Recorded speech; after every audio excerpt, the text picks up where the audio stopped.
traumatic events cause changes in our bodies, particularly in our brains and nervous systems.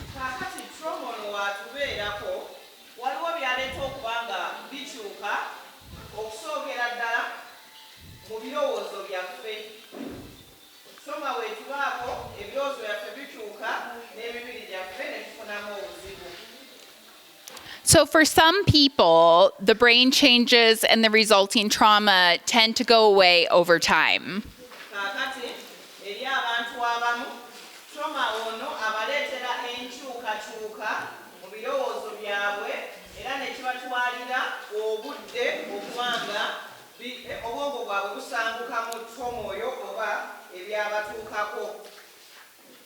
So, but for others, the trauma is continually replayed consciously and unconsciously, creating more and more emotional and physical stress.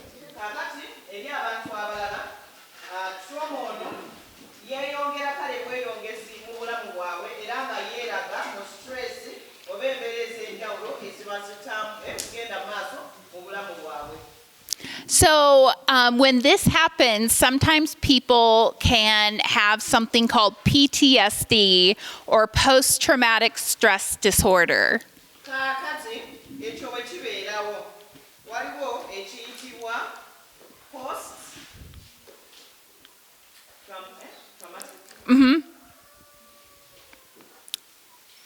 Stress disorder.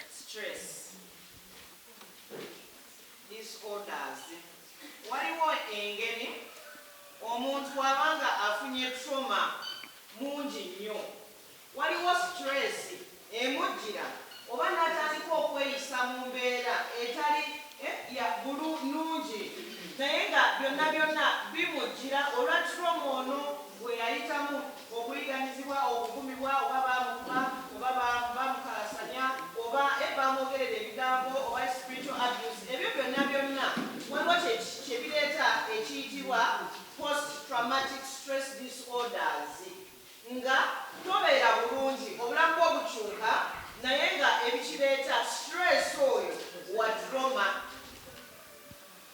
So I want to talk a little bit about what it means to have PTSD. What are some of the symptoms of PTSD and how is it that you get it?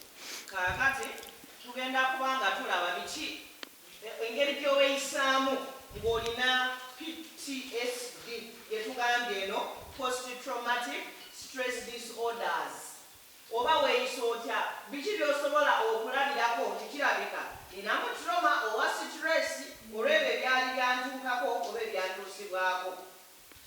So the first criteria is that you have experienced or been exposed to actual or threatened death, serious injury, or sexual violence in one or more of the following ways.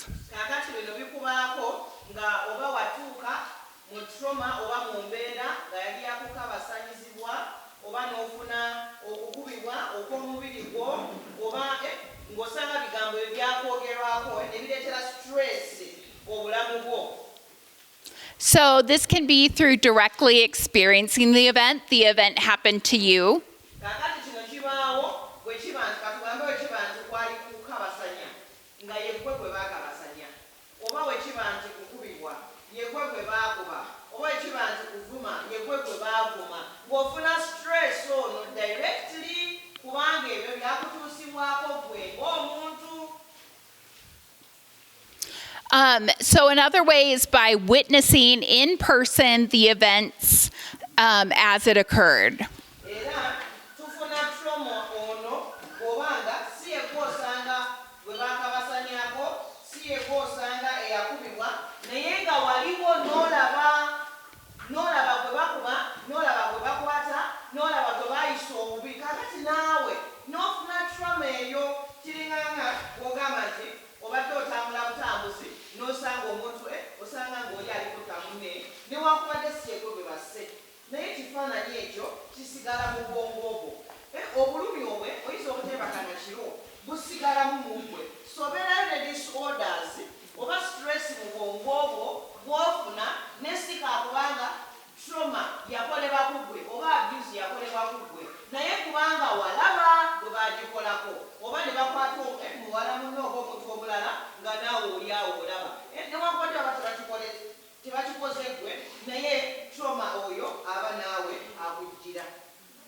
And we know that seeing other people's trauma or even just hearing about someone else's trauma creates trauma for ourselves. Kakati trauma ono munnange osobola okumufuna nga yeggwe atuusiddwako obuzibu oba nga olabye omuntu omulala ng'atuusibwako obuzibu oba ng'owulidde buwulizi tumanyidde ddala abalabako agataliko nfuufu waliwo akaseera bannange kebaleetanga bamwokyeza bamukoze batya amawulire ago amabiye nga newankubadde tegatuuse ku ggwe naye otuuka n'ogamba bannange ki ekiri mu ggwanga eri bakukubye omukazi eri omusajja simanyi atemyeko simanyi omukazi ki kwegamba tuma oyo tumufuna nga gwakiyiseemu ng'olabye omulala akiyitamu oba ng'owulidde ekyatuuse ku muntu omulala. So you can experience PTSD just by learning about the traumatic events that occurred to a close family member or a close friend. Kakati era oyita mu post traumatic stress ono n'ofuna disorders ezo oba okuyisibwa obulala osanga nga waliwo ky'owulidde ky'olabye ekyatuukako oba maama wo kiringanga jako ekyokulabirako bwekiba nti okuze ne taata akuba owulira ennaku olaba nga taata akuba maama wo bayinza okuba nga ssebugu wali okukuba naye kubanga ali kukuba maama wo naawe owulira mulinga obulumi buguli bulala era nga singa osanga obatulina amaanyi wandibadde naawe okukuba naye kubanga tosobola muli ebituuma eyo ekusigalamu era n'okula osanga nga toyagala abasajja omanyi nti bakuba oba abasajja obalaba bulala naye lwakubanga kyekyo kiwakula olaba. In cases of actual or threatened death of the family member or friend, the events must have been violent or accidental. Kakati era ofuna stress ono bwekiba nti ofuna stress ono bwekiba nti waliwo memba wa famire yo kale oba akiyiseemu nga yafa osanga mu ngeri etali nnungi walaba osanga obulumi bwe yayitamu yalwala nnyo ng'ate osanga talina buyambi kale naawe ne kiba nti ofunye trauma ono. So you can also get this just from a repeated exposure to traumatic or adverse details. So hearing about those kinds of things over and over and over again can also create post-traumatic stress disorder. Kakati n'okuba nti waliwo by'owulira oba ebikutuukako naye nga bikutuukako okweddiringanya buli kaseera osanga ne bakukuba buli kaseera olaba bali balwana buli kaseera yeggwe alaba abafa buli kaseera n'ekyo ne kiba nga kikuleetera obwongo bwo okutabukira ddala n'ofuna stress ono ayitibwa traumatic stress disorders. So there's some other things we're looking for. So if you've met that initial criteria, then we're looking for the presence for you of one or more of the following. Kakati bwekiba nti oyise mu ebyo ng'osanga waliwo okutulugunyizibwa oba trauma gye wafuna ng'eri ku ggwe gye tuyise direct oba nga eri indirect ekitegeeza ogiwulidde buwulizi oba etuuse ku muntu mulala naye nga si ggwe naye ng'omulabye oba owuliriza buwulirizanga ku mawulire tugenda kulaba engeri gy'osobola okuba nga naawe weeyisaamu oba ng'owulira olwabino ebiba bikutuusiddwako.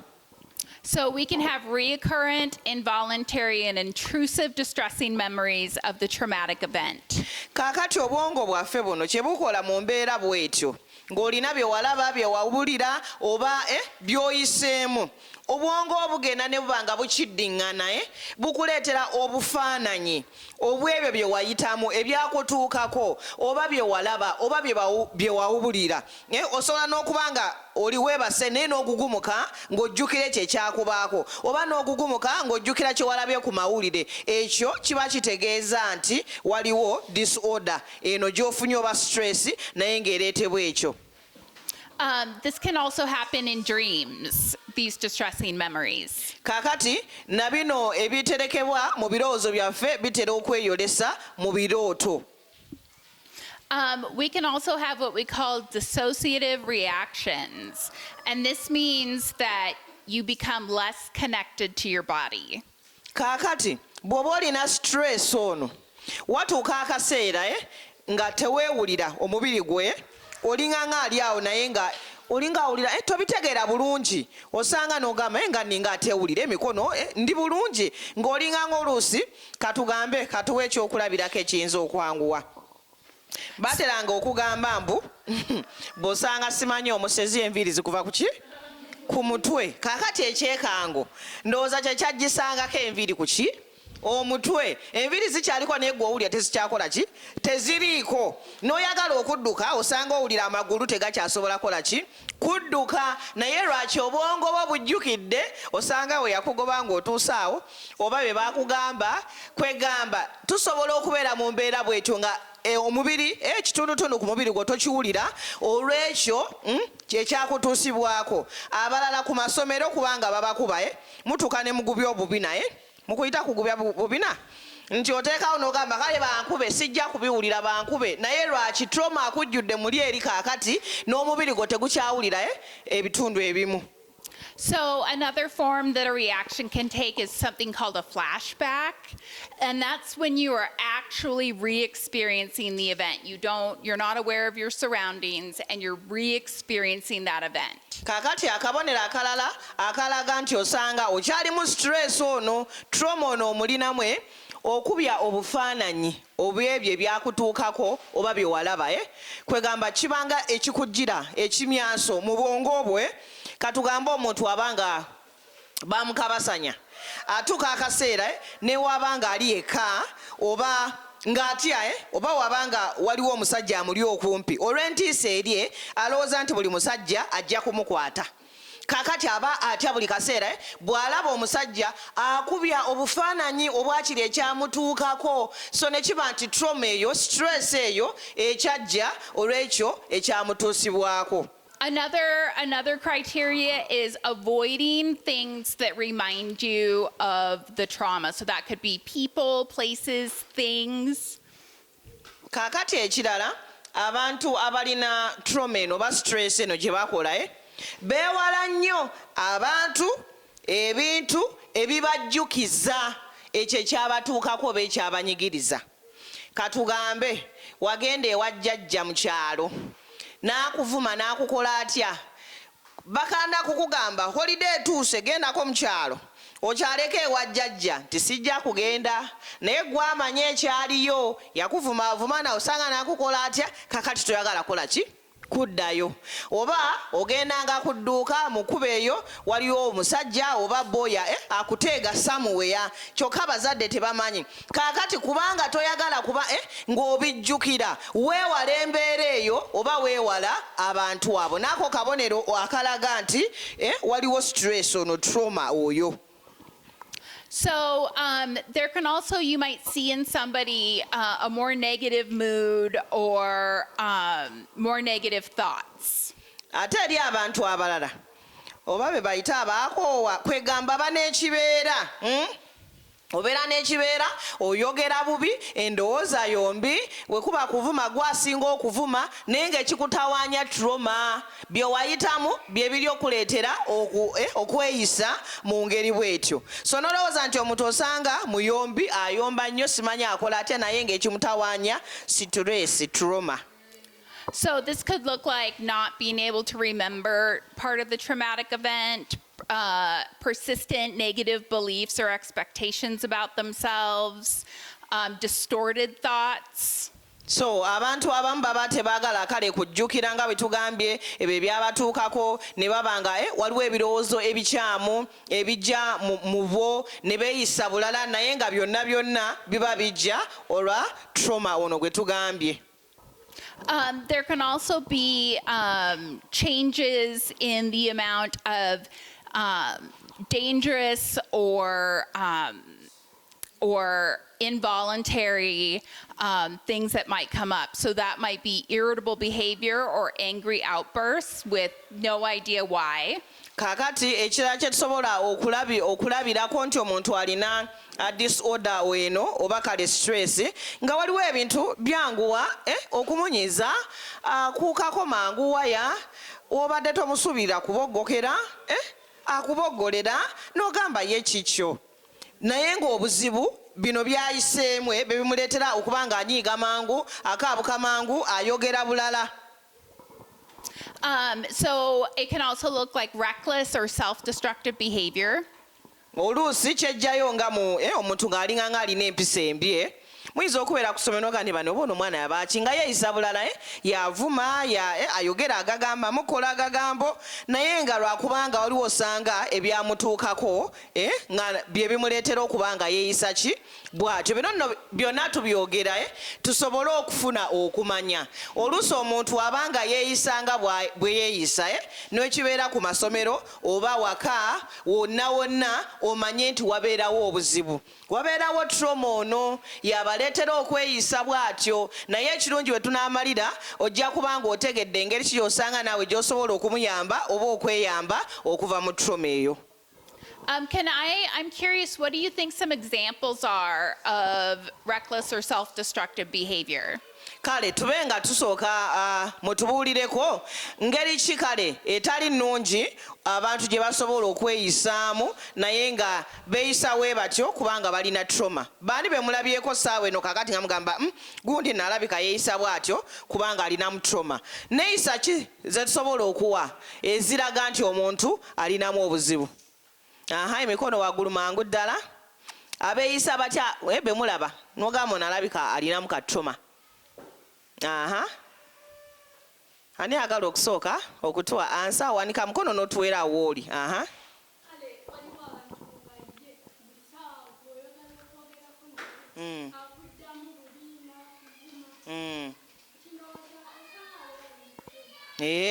There are people whom, like, you'd want to speak or share something with them, but they are not willing. They respond so rudely, and they're not even willing to listen. So she thinks such a person has this kind of trauma, or they could be going through some trauma. Ate omulala Winnie?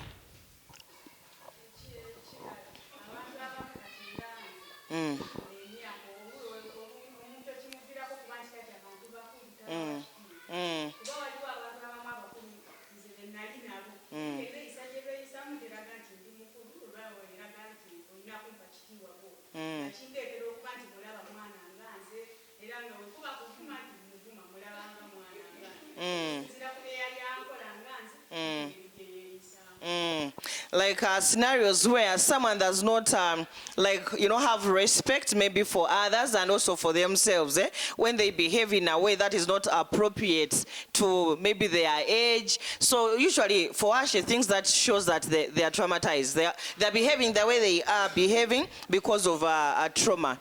How do abadde awanise omukono? Yes.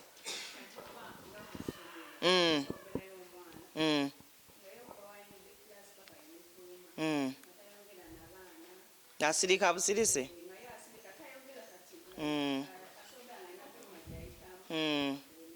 Nasalawo okusirika. She's giving an example like at school there are some children who are so reserved, they are so quiet. They enter into a class and say nothing throughout the entire day. So such people should be having or suffering from this kind of trauma. Shara?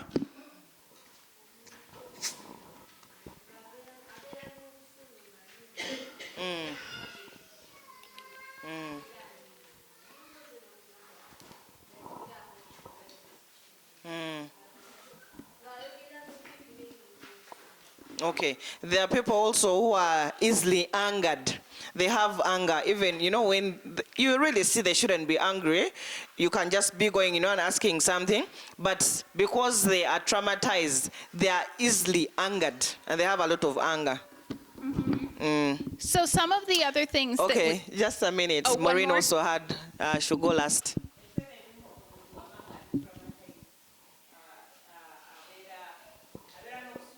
They have anger. But some also speak too much, but unworthy words.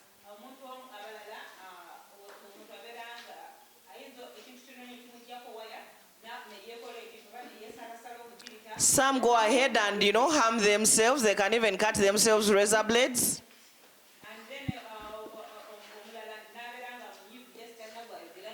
Others are so angry and annoyed that they do not speak to anyone.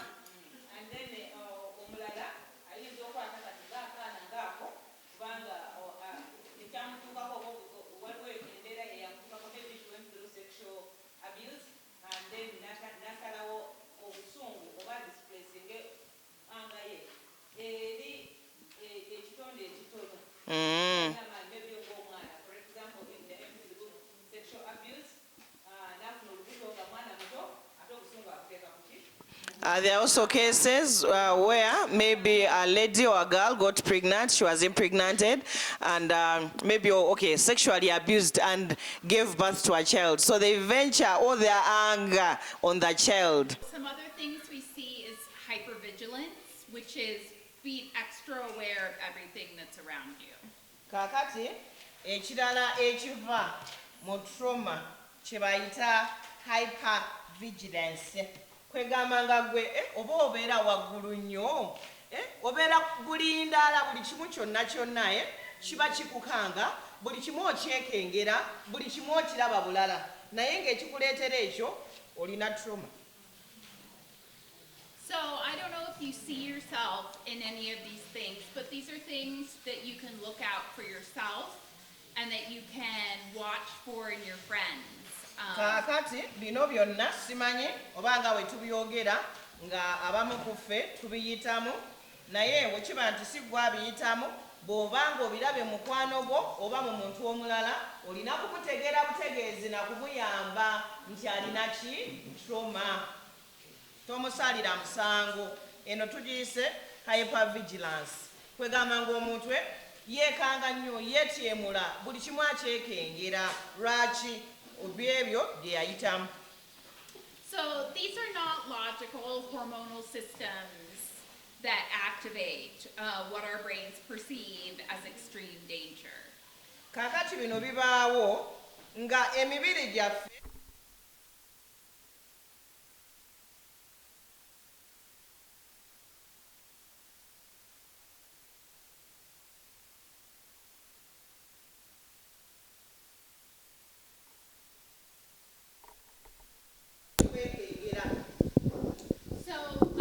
when we are activated, there's a part of our brain that's called the amygdala, and it's right in the middle of our brain. Kakati bwe kiba nti oli mu mbeera ey'okuwulira nga otiisiddwa oba weekanze, waliwo ekitundutundu mu bwongo bwaffe ekiyitibwa amygdala kyekisindika, obwongo busindika obubaka eri amygdala ne bugamba nti waliwo obuzibu, omubiri ne gutandika okuba nga guli ku bunkenke. So this can, so when this happens, and all of our senses go through that part of our brain. So the five senses, sound, smell, taste, touch, that indicate danger. Kakati kino bwe kibaawo obubaka nga butumiddwa kwa amygdala. Kakati tumanyidde ddala nti okuwulira essense zaffe zonna zonna awo, okulaba, okuwunyiza, okukwata ku byonna byonna, okubaawo obubaka busooka kuba nga busindikibwa mu bwongo bwaffe. Kakati embeera eno weekutuukako byonna byonna bibeera waggulu oba bitegeezebwa nti waliwo ki obuzibu.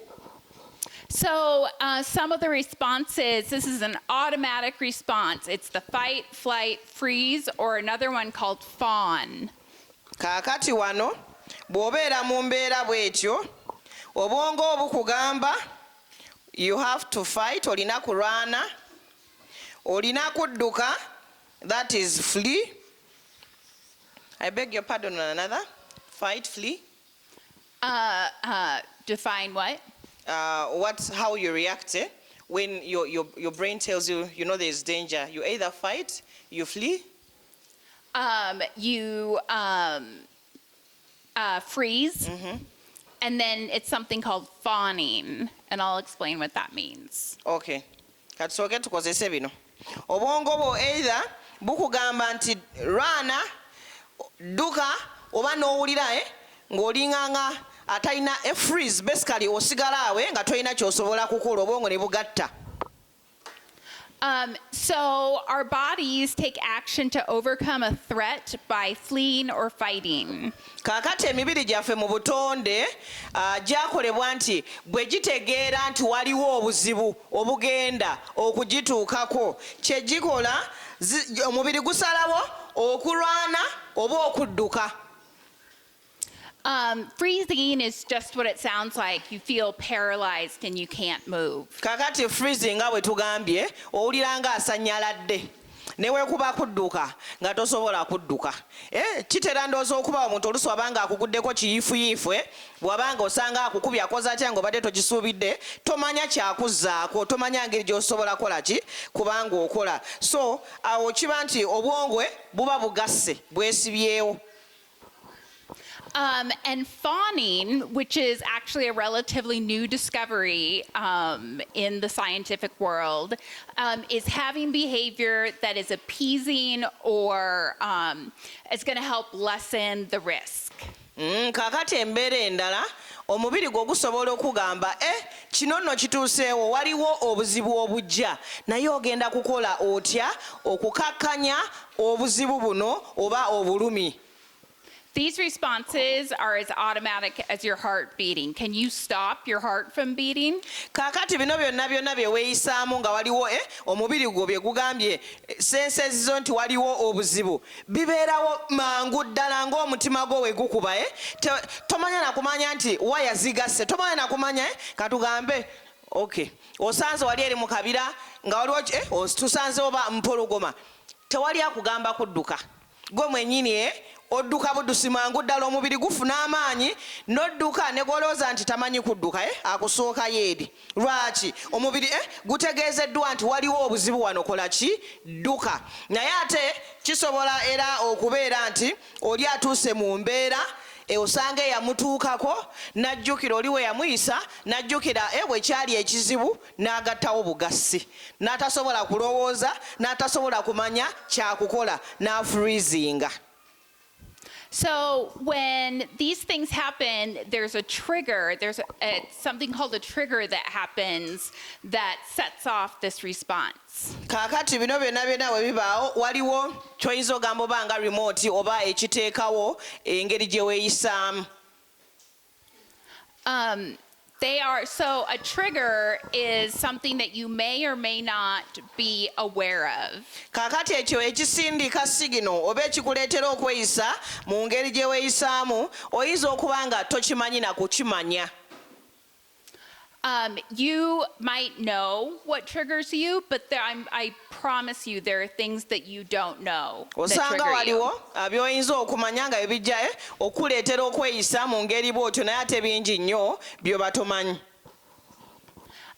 And so this is when you are triggered, it's a great time to practice some grounding exercises. Naye ate nga bwe twayize mu kaseera ako w'owulira osanga ng'omutima gwekuba nnyo tomanyi bulungi kyakukola kaba kaseera kalungi ate okola exercise yaffe eri eya grounding okusobola okudda mu nteeko kubanga mu mbeera eno eya hypervigilance tobeera gwe mwennyini ekwegamba obwongo buba tebuli bulungi tomanyi bulungi kyakukola kakati okusobola okukomawo mu nteeko okolamuko grounding n'osobola okukomawo omubiri ne gudda mu nteeko.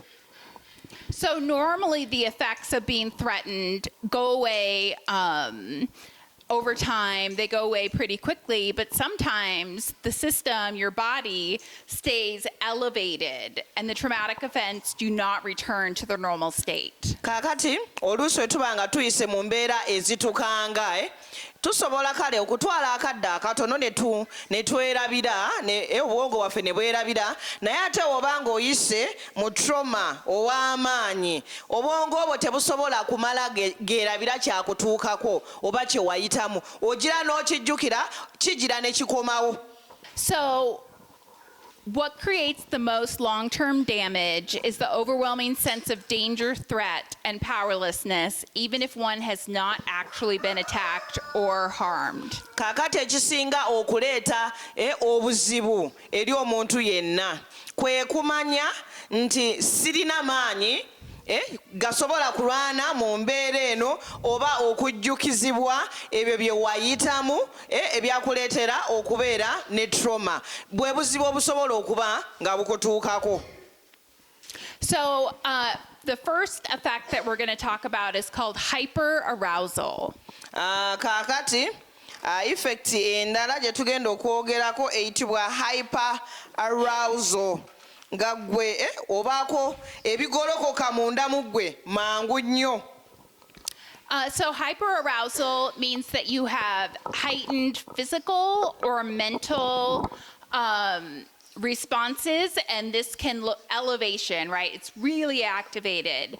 And this can look like a lack of pain or a reduction in pain tolerance, anxiety, increased heart rate and blood pressure, nausea, startle responses, irritability, insomnia, and fatigue.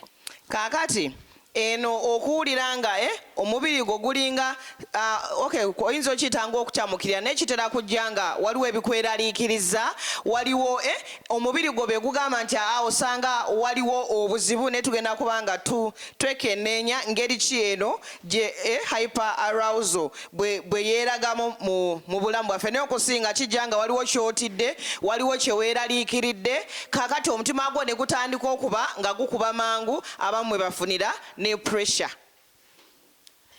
Sometimes, as I said before, the trigger is something that comes through your five senses, and you may not be aware of what that trigger is. Kakati twagambye kiyinza okuleetera kale omubiri okuwulira nti waliwo obuzibu n'otandika okusasa mangu oyinza obutakimanya ekikireetera naye ate tugenda kubanga twekenenya oba nga tutegeera kiki ekyo tuzuula biki ebirala kubanga ekimu oyinza okitegeera ekirala n'otakitegeera ekiyinza okuleetera okubeera mu mbeera bweti. So being triggered can also result in a trauma response or a stress response, which we're going to talk more about in one of our later days. And it can also result in panic attacks. Kakati bino biba ebisinga tujja kubanga tubyogerako maaso awo ebibireeta naye kino bwe kibaawo nobanga waliwo ebikweraliikiriza waliwo wootidde otandika kale okubanga otya n'okankana ebintu n'obikola mangu naye ng'ate tobitegeera. So symptoms of a panic attack, you can hyperventilate, shaking, chest pain. Oyinza otandika okujugumira awo n'otandika okufuna n'obulumi mu kifuba kyo naye ng'ekikireetera ekyo waliwo obubaka bw'ofunye nti waliwo ekitali kirungi waliwo kyojjukidde nanga kyekiri okuleetera okubanga owulira okankana nga toli bulungi. Some people say they feel like they're dying. Other people say they feel like they're having a heart attack. Abamu bagamba we babeera mu mbeera eno nti bawuliranga abagenda okufa. Abalala nga agamba bannange nze mpulira omutima gwange gulinga oguvaamu gunnuma nga guli kukuba nnyo kale. The good news is that you cannot die of a panic attack. Naye amawulire amalungi gali nti tosobola kufa bwe kiba nti ofunye ataaka bwetyo ng'olinganga otidde kwegamba bikutabudde bikusobedde tomanyi kyakukola tosobola kufa mu mbeera bwetyo. So the next one we're going to talk about is intrusion. Kaakati ekirala effect ya trauma bagiyita intrusion. Intrusion is the reoccurrence of unwanted memories.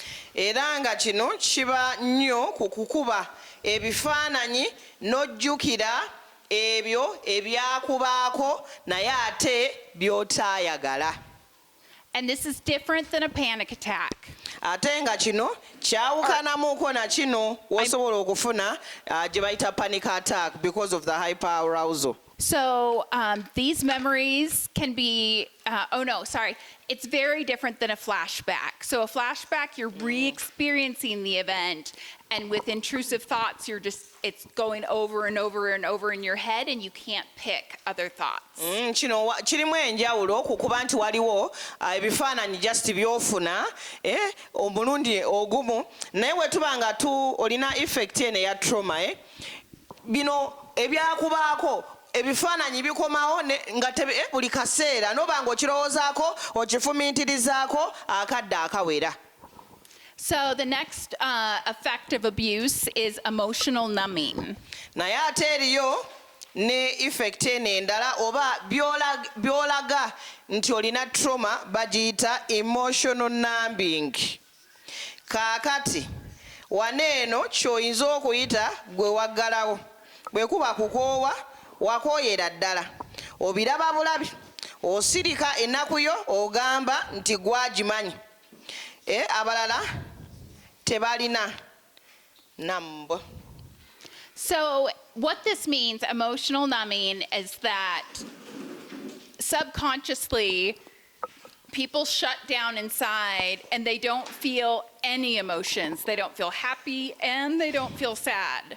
Kino we kituukawo bw'obanga oyita mu mbeera ng'abalala baba baseka gw'obatunulira n'ogamba baseka ki nga tokyalina nseko yadde, oba nga we buba bulumi nja kuba ekyokulabirako ndowooza ekiyinza okukola obulungi, kubanga ku ssomero oluusi baakubanga nnyo abaana baatuuka ne basibya obubina n'ogamba kale kunkuba nja kujja ngwewo n'okumulumya omusomesa oyo sijja nakukwatayo yadde ategeere nti tebinnumye.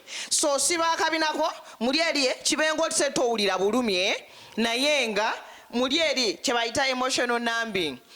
Obulumi gwe weefuula nti tobuwulira. Essanyu abalala we kiba nti basanyuka naawe tosanyuka yadde, kwegamba tokyalina feeling muli eri oli awo. Abaseka weebuza lwaki baseka, abakaaba ogenda n'obagamba mwe mwakalaba bulabi mbona eyo nnaku lwakubanga watuuka omutima gwo n'oguggala eri essanyu n'oguggala eri ennaku. Kyekitegeeza kino bw'oba oli bw'otyo oyo trauma. So children don't usually experience emotional numbing because the abuse that they're experiencing is all they've ever known. Kakati eri abaana abato kale bayinza okubutamanya nti balina kuyita mu emotional numbing eno kubanga kale byebiba byabatuukako balowooza nti byebituuka ku balala oba bye bya bulijjo kubanga baba tewalina kirala kye bayitamu okuggyako ebyo byabatuukako. Numbing can take place at the time of trauma or far after the time of trauma. Kakati omuntu okweggala mu mutima gwe n'aggalira abantu n'agamba nze nedda bajja kunkosa sijja kubayingiza mutima gwange, kisobola okubeerawo ng'omuntu akabika akamutuukako obanga n'ebbanga liyiseewo ng'abantu gwe wagamba nja kwala bulabi sijja kunyega kyange sijja kwogera sijja bakola ki naye kubanga waggalawo omutima gwo. In this instance, time has been experienced as pulling away from one's feelings and either one's inner self. Kakati obudde kale nga we bugenda bw'obanga oli kuyita mu mbeera eno otuuka n'otandika okubanga weeyawula kale ku kiki ky'oli oba kye wali n'ofuuka omuntu omulala ne feelings zo nga kale tezikyaliyo. This is called dissociation. Ekyo kiba kiyitibwa okweyawula. So dissociation can also feel like visual disturbances. Ekyo kisobola nakyo okulabisibwa nga kwegamba kale by'osobola okubanga olaba mu birowoozo byo. It can make what you see, it can make it feel grainy or like your focus is narrowing in. Ogenda okulaba wano kale ebintu okusinga bibanga ebifunda ebikufundira nga wobirowooza oluusi olaba tewaliiwo kkubo tewaliiwo kyosobola kukola kale nga byonna byonna byolaba bitono ddala bikufundira, oyinza okulowooza ensi osanga nayo eri kukufundira.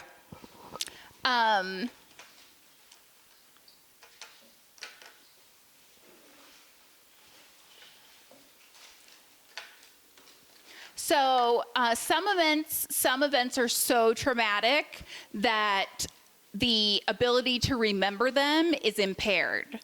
Kakati waliwo trauma gwoyinza okuyitamu oba obulumi bw'oyitamu nga tosobola na kujjukira ebyo bye wayitamu kale byonna kubanga oluusi toyagala bifumintirizaako kubanga bikomyawo obulumi obwongo bwo bweggala n'olema kujjukira ddala biki ebyakutuukako.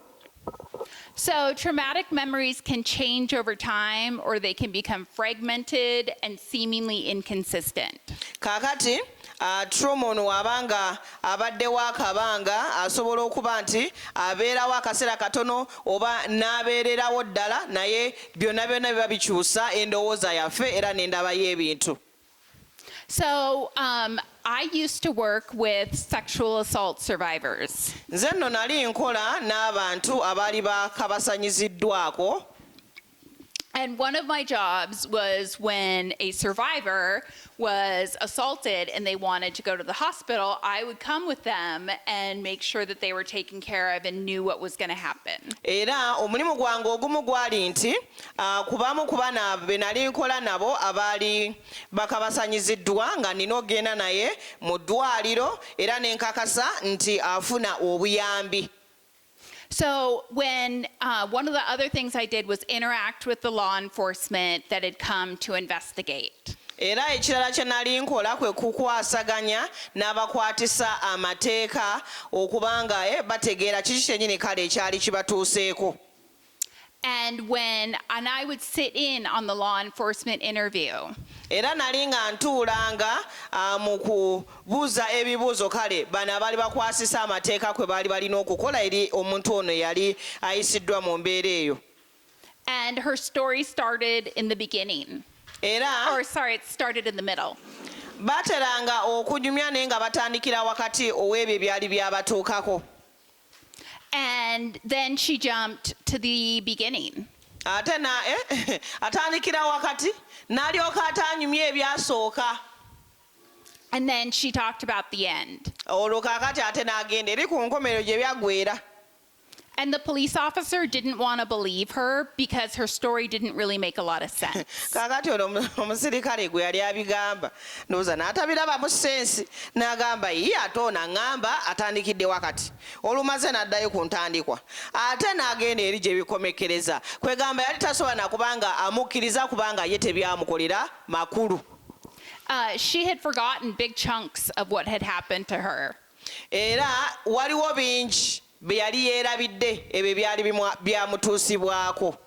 And this can happen to us when we hear other people's traumatic stories. Era n'ekyo nno munnange kisobola okutuukako w'owulira trauma oba embeera enzibu eyayita omuntu omulala gye yayitamu. But our job as a supportive friend is to listen to what they say and believe them. Naye munnange omuntu yenna waba ayise mu mbeera enzibu ng'asazeewo okujja okugabana naawe obuvunaanyizibwa bwo ng'omukwano obuvunaanyizibwa kwe kumuwuliriza ate okkirize ekyo kyakugamba kye yayitamu. So the next effect of abuse is powerlessness. Kakati ate ekirala ekiva mu trauma kwe kuwulira nga tolina maanyi galwana, tolina maanyi kale n'oyo gwe wandibadde. So powerlessness is the feeling of having no voice and no choice. Kale ng'owulira tolina ddoboozi ate tolina kusalawo mu mbeera eyo. Dramatic powerlessness isn't only experienced during abuse, but it's also experienced by survivors when they're required to hide their abuse or participate in abuse. Kaakati okuwulira nga tolina ddoboozi oba tolina maanyi na kyakusalawo kibeerawo mu kaseera ako ng'oli ayise mu kutulugunyizibwa naye ate osanga ne mu maaso we baba bamwetaaza okubyogerako kale oba okulaba engeri gy'asobola okukiwangula.